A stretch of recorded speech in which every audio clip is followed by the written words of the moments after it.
Yeah, today we're going to make French croissants. Like you see, these are traditional ways of making French croissants. First of all, you measure all your dry ingredients and your wet ingredients in a mixing bowl. First of all, in the mixing bowl, you put your sugar, your water, and your yeast, a little bit of the flour to hydrate the yeast, right? This process is to hydrate the yeast and activate the yeast. Another bowl, you put the milk and your salt, the other part of the sugar, and you mix in this bowl. You just mix to make sure the sugar is dissolved and the salt is dissolved. Then the next stage, now you put a sieve and sieve the flour. This makes the flour fluffy. You're trying to introduce air into the flour and also separate the molecules. So in this process, it's easier for the yeast to do their job, right? So you turn. This is to avoid the flour from spilling during the first stage of mixing. Then you now introduce the mixture of the milk and sugar and salt inside. Like you see, you have to add some little water to make sure every content leaves the bottom of the bowl. Then you put a paddle, connect it to your mixer, and you start with a low speed.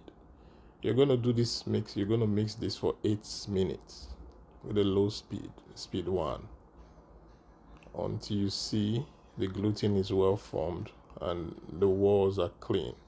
Then you bring it out and knit with your hands in a clean table that is dusted.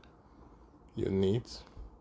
Then the fermentation process, the proofing, you put in a bowl, preset. It was giving me some issues, but finally I did it. Or the mixing bowl where you're going to leave the dough to ferment and increase in size, because the yeast has a lot of time and the temperature required in the proofing device to give you that rise that you need for croissants.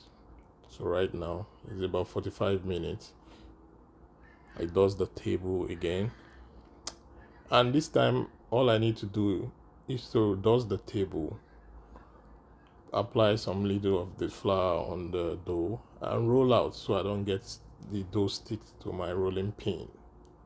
If you have a machine for this lamination machine, you can use that, but I don't have that yet, so I have to use the rolling pin. I sent it to the refrigerator because I need to get the temperature to be same temperature with this border I already prepared. I prepared the border and put in the parchment paper, so I need the temperature of the dough to be same with the temperature of the border. So time I brought it out again, the dough out, because this is time to introduce the butter to the dough. This is a very important stage of this process. So I brought the butter out. With same temperature, I folded the butter into the dough and I rolled out. I'm going to do this process for 3 to 4 times. I rolled out, folded it, just to fold, and sent it to the refrigerator again. I brought it out again I sent it to the refrigerator for 40 minutes. I brought it out again. I rolled it again 3 times the book time. I did this process 3 to 4 times. Then I cut it because there's this layers I want. You can see the layers. This is to show that the work I'm doing is right. I'm doing the right thing. Then I wanted to try the round croissants, and there was a cutter I used for it. I cut the croissants, the round ones out. Then these are the traditional shapes of French croissants. So I had to cut it out. Sorry for the French people. I know croissants is not a real pronunciation, but this is how we pronounce it. So forgive me for that. So I rolled it out. And the tip, I try to just hydrate the tip and gum it. Then let it sit on the tip so it doesn't lose when it's on the proofer.